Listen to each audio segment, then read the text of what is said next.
Okay students, तो welcome to the next part. अब हम लोग डिस्कस करने जा रहे हैं। आप जैसे कि देख सकते हैं स्क्रीन पे मैंने लिखा है कि why it is important to keep record of transactions. हम जो अभी तक पढ़ रहे हैं कि ये रिकॉर्ड करो, वो रिकॉर्ड करो, टी अकाउंट्स बनाओ, फाइनेंशियल स्टेटमेंट्स बनाओ, वो क्यों इंपॉर्टेंट है, आखिर हम क्यों कर रहे हैं। तो इसकी काफ़ी सारी रीजंस हैं। मैं यहाँ पे वन बाय वन लिखता हूँ और आप लोगों को समझाता हूँ। पहली रीज़न हमारे पास हो सकती है बेसिकली कि सिंपल सी रीज़न है कि एनीथिंग, जो भी आप चीज़ रिटर्न में रखेंगे, एनीथिंग रिटर्न is remembered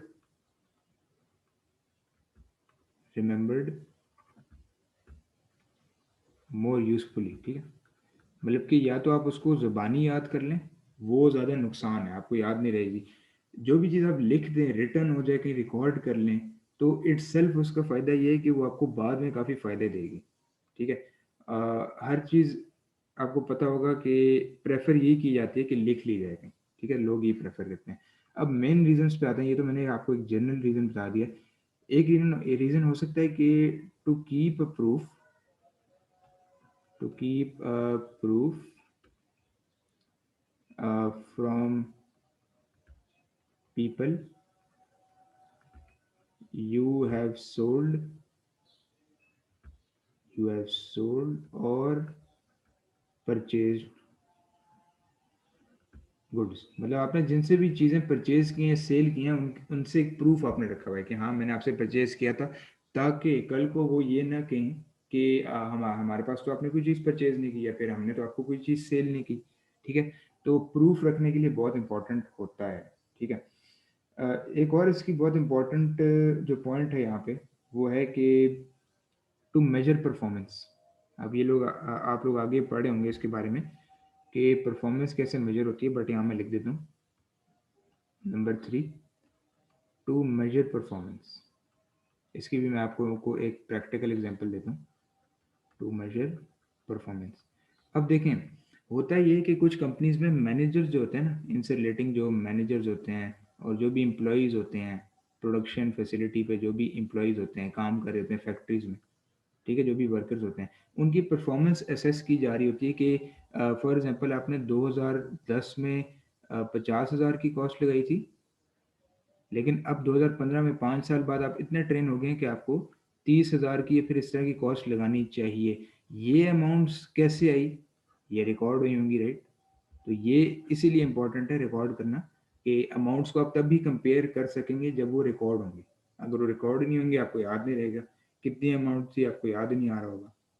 ठीक है, तो इसलिए रिकॉर्ड करना भी ज़रूरी है, ताकि आप क्या कर सकें, परफॉर्मेंस को मेजर कर सकें, एम्प्लॉयज़ की भी और मैनेजर्स की भी रिस्पेक्टिवली। ठीक है, इस साल कितने एक्सपेंसेस थे, इस साल कितनी सेल्स हैं, लास्ट ईयर कितने एक्सपेंसेस थे, कितनी चीज़ें परचेज की, महंगी की या सस्ती की, इस तरह आप परफॉर्मेंस असेस कर पाएंगे। सही हो गया। ओके, अब डिस्कस करते हैं कि कंट्रोल कैसे लाया जा सकता है ट्रांजैक्शंस के ऊपर। ठीक है, तो यहाँ पे मैं पेन का कलर चेंज कर लेता हूँ। तो हम डिस्कस करते हैं कि how to bring control in recording transactions, क्योंकि कंट्रोल लाना देखें बहुत ज़रूरी है। ठीक है, वो कैसे? क्योंकि जब कंट्रोल नहीं होगा तो आपकी जो ट्रांजैक्शंस है हैप हैजर्डली रिकॉर्ड हो रही होंगी, कुछ फेक एक्सपेंसेस भी हो रहे होंगे, कुछ ऐसे फ्रॉड्स भी हो रहे होंगे कंपनी में, जिसमें फॉर एग्जांपल सैलरी के फेक अकाउंट्स बने होंगे, फेक एम्प्लॉयज़ के अंदर सैलरीज जा रही होंगी, फेक एम्प्लॉयज़ क्रिएट हुए होंगे, जबकि बंदा वो कोई और होगा। सही है, तो इस तरह के भी काम होते हैं विच लीड्स टू बैंकरप्सी। ठीक है, तो ये भी एक बहुत इंपॉर्टेंट बात है। बैंकरप्सी को भी हम डिस्कस करेंगे किसी वक्त, अगर इंशाल्लाह हमें मौका मिला तो। यहाँ पे डिस्कस करते हैं कि कंट्रोल लाना क्यों इंपॉर्टेंट होता है। ठीक हो गया। अब इसके डिफरेंट फीचर्स हो सकते हैं कि फॉर एग्जांपल यहाँ पे मैं कहता हूँ कि only authorised persons must approve transactions. ठीक है, तो ये इसका एक रीज़न हो सकता है ट्रांजैक्शंस, कि एक ऑथराइज्ड पर्सन है, फॉर एग्जांपल एक हायर मैनेजर है जिनका नाम है मिस्टर ए, वो 50,000 से लेकर 1.5 लाख तक ये इन्वेस्टमेंट अगर या फिर किसी को एक्सपेंस चाहिए वो ही अप्रूव कर सकते हैं मिस्टर ए। फॉर एग्जांपल एक और हमारे पास सेट बनाओ कि मिस्टर बी है, ठीक है, वो फॉर एग्जांपल 150,000 से 3 लाख की जो भी ट्रांजेक्शन है अप्रूव करे होंगे। अप्रूव करने का ये मतलब है, अप्रूव करने का ये मतलब है कि वो देख रहे होंगे क्या ये खर्चा जो है ये यूजफुल की तरफ जा रहा है या वैसे ही हो रहा है, मतलब क्या इसकी एक्चुअली ज़रूरत है या वैसी फेक है खर्चा है, ठीक है। तो इसलिए मैं कहता हूँ कि कंट्रोल जो है कंपनीज में इस तरह लाया जाता है कि पर्सन को ऑथराइज कर दिया जाता है कि आप कंट्रोल करोगे, आप कंट्रोल करोगे, मैनेजर्स को रख दिया जाता है, ठीक है।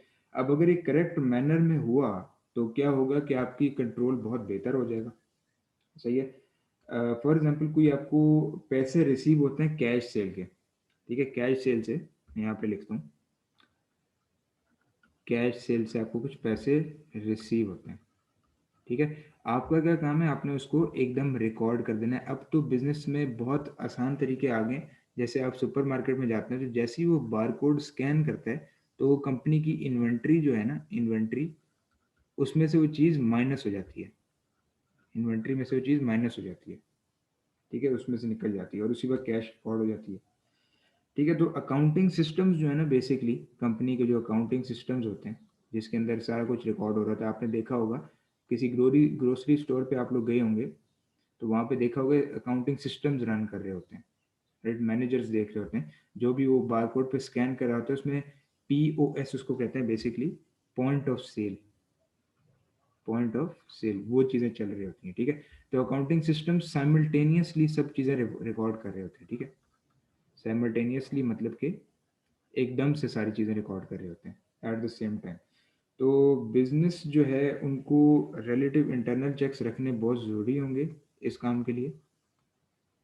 Internal checks are very very important for the business, अगर उनको ऑपरेट सही तरह करना है और अगर उनको फ्रॉड से एक तरह से बचना है, ठीक है। अब कुछ इनकी एग्जांपल्स हैं वो डेफिनेटली हम लोग यहाँ देख लेते हैं, डिस्कस कर लेते हैं। उसमें से एक एग्जांपल हमारे पास आती है रिकंसिलिएशन करना। अब आप लोगों ने सुना था शुरू वाले चैप्टर में जब मैंने आपको बताया था, शुरू वाले लेक्चर में सॉरी, रिकंसिलिएशन करना बेसिकली होता है टू मैच टू आइटम्स। अब जब दो दो या उससे ज़्यादा चीज़ें मैच करेंगी तब आपको एक तरह से वेरीफाई हो जाएगा कि हाँ ये चीज़ सही रिकॉर्ड की गई है, ठीक है। आपको बहुत सी चीज़ें रिकनसाइल कर सकते हैं, मैनेजर्स को रिकनसाइल कर सकते हैं, उनसे कह सकते हैं कि क्या एक्सपेंडिचर सही अमाउंट के लिए हुआ है या नहीं, और इस तरह की काफ़ी चीज़ें हम लोग देख सकते हैं, ठीक है। अब रिकन्सिलिएशन एक और भी तरीके की हो सकती है कि आप डिफरेंट अकाउंटिंग एंट्रीज को चेक कर सकते हैं, ठीक है, चेकिंग ऑफ अकाउंटिंग एंट्रीज। आप देख सकते हैं क्या इसकी एंट्री ठीक बनाई गई है, क्या इसका डेबिट और क्रेडिट जो है जो कि अभी हम डिस्कस करेंगे वो सही किया गया है या नहीं, सही है। कैश रिकॉर्ड्स की आप रिकन्सिलिएशन कर सकते हैं। रिकन्सिलिएशन काफ़ी चीज़ों की होती है, कैश की हो सकती है, रिकॉर्ड्स की हो सकती है, ठीक है, स्टेटमेंट्स की हो सकती है, बहुत सारी चीज़ों की हो सकती है, ठीक है। इसका भी एक अलग से चैप्टर में इंशाल्लाह इसको डिस्कस कर रहे होंगे, सही हो गया। अब इस पे बेसिकली ट्रांजैक्शन रिकॉर्डिंग पे बहुत फोकस किया गया है, ठीक है। अब कुछ ट्रांजैक्शन आप लोगों को पता होगा कि डेली बेसिस पे रिकॉर्ड होती हैं, ठीक है। बात कर लेते हैं, आखिरी इस चैप्टर की बात है, टाइमिंग ऑफ ट्रांजैक्शंस, ठीक है। तो कुछ ट्रांजैक्शन जो हैं वो डेली बेसिस पे रिकॉर्ड हो रही होंगी, सॉरी यहाँ पे थोड़ा सा ये लाइन टेढ़ी होगी, इसको करेक्ट कर लेते हैं। ओके, तो ऐसे ही लिखते हैं इसको, कुछ ट्रांजैक्शंस डेली बेसिस पे हो रही होंगी, कुछ मंथली पे हो रही होंगी, कोई रिपेयर्स हैं, राइट, इस तरह की चीज़ें वो मंथली हो रही होंगी, कुछ ईयरली भी हो रही होंगी, राइट। इनको भी क्लासीफाई करना बहुत ज़रूरी होता है। अब डेली क्या चीज़ हो रही होगी, for example T expenses, right, इस तरह के डेली क्या चीज़ें हो रही होंगी, परचेजेज हो रही होंगी, राइट, कंपनी की परचेजेज, सेल्स डेली हो रही होंगी कंपनी की अगर उसका सेल टर्नआउट बहुत अच्छा है।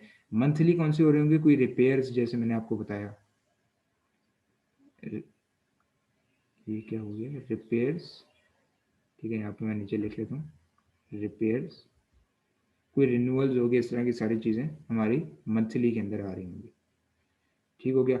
ईयरली के अंदर स्ट्रेटेजिक कॉस्ट आ रही है। स्ट्रेटेजिक का मतलब है कि आप बहुत लॉन्ग टर्म सोच रहे हैं, 5 ईयर्स, 10 ईयर्स, ठीक है, इस तरह की चीज़।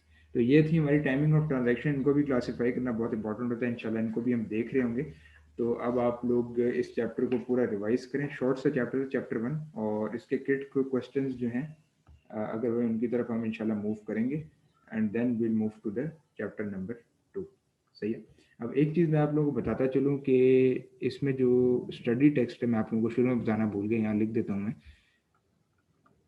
स्टडी टेक्स्ट मैं आप लोगों को सजेस्ट करूँगा कि आप लोग कैप्लन की यूज़ करें। ठीक है, आप लोगों को जिस व्हाट्सएप ग्रुप में डाला जाएगा वहाँ भी पीडीएफ सेंड कर दिया जाएगा। बट अगर आप लोगों को इसकी प्रिंटेड फॉर्म चाहिए तो आप हमसे कांटेक्ट कर सकते हैं, वहीं व्हाट्सएप ग्रुप में हम इंशाल्लाह आपको प्रोवाइड कर देंगे। और जो एग्ज़ाम किट है, एग्ज़ाम किट क्या होता है, जिसके अंदर क्वेश्चंस होते हैं, ठीक है, उसको एसीसी के अंदर एग्ज़ाम किट कहा जाता है। वो हम कोशिश करेंगे कैप्लन की ही मेनली फॉलो करें।